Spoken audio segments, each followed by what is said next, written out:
روزنامہ انقلاب کے 27 فروری 1932 کے شمارے میں اسکندریہ کے ایک مشہور ادیب عبدالرحمن اعظمی کا ایک مکتوب شائع ہوا تھا۔ یہ خط حضرت علامہ اقبال کو بھیجا گیا تھا۔ مکتوب میں عبدالرحمن اعظمی نے اس ملاقات کا حوالہ دیا ہے جو اس وقت ہوئی تھی جب علامہ اقبال دوسری گول میز کانفرنس میں شرکت کے بعد براستہ مصر مؤتمر عالم اسلامی کی کانفرنس میں شرکت کے لیے فلسطین جا رہے تھے۔ روزنامہ انقلاب کے مدیر اعلیٰ مولانا غلام رسول مہر بھی علامہ صاحب کے شریک سفر تھے۔ مولوی شفیع داؤدی اور مولانا شوکت علی بھی کانفرنس میں شرکت کے لیے سفر کر رہے تھے۔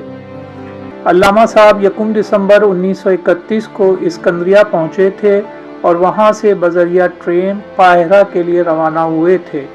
مکتوب میں جس ملاقات کا ذکر ہے وہ اسی دن کی ہوگی۔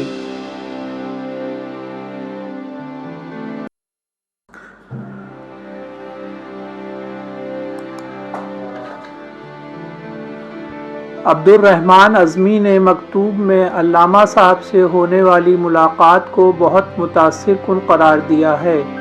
اعظمی نے علامہ صاحب کو عصر حاضر میں علامہ جمال الدین افغانی اور علامہ محمد عبدہ کا نعم البدل قرار دیا۔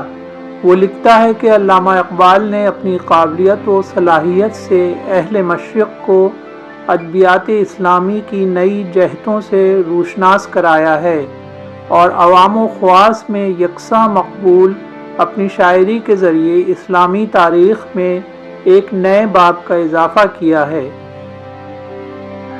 اعظمی رقم طراز ہے کہ علامہ صاحب نے قرآن حکیم کے حقائق و معارف کو پوری طرح سمجھ کر علوم اسلامیہ کے نشاط جدیدہ کی بنیاد ڈالی ہے۔ علامہ اقبال نے اسی سفر میں 3-4 روز کے بعد ٹرین سے صحرائے سینائی کو عبور کیا تھا اور یہاں ان کے مشہور کلام لالۂ صحرا کا ورود ہوا تھا۔ لالۂ صحرا، یہ گنبد مینائی، یہ عالم تنہائی، مجھ کو تو ڈراتی ہے اس دشت کی پہنائی۔ بھٹکا ہوا راہی میں، بھٹکا ہوا راہی تو، منزل ہے کہاں تیری اے لالۂ صحرائی۔ خالی ہے کلیموں سے یہ کوہ کمر، ورنہ تو شعلہ سینائی، میں شعلہ سینائی۔ تو شاخ سے کیوں پھوٹا، میں شاخ سے کیوں ٹوٹا۔ ایک جذبہ پیدائی، ایک لذت یکتائی، غواص محبت کا اللہ نگہباں ہو۔ ہر قطرہ دریا میں دریا کی ہے گہرائی۔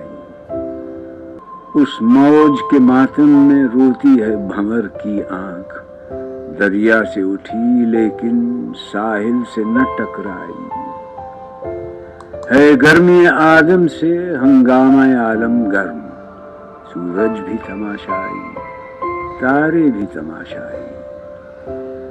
اے باد بیابانی مجھ کو بھی عنایت ہو، خاموشی و دل سوزی، سرمستی و رعنائی۔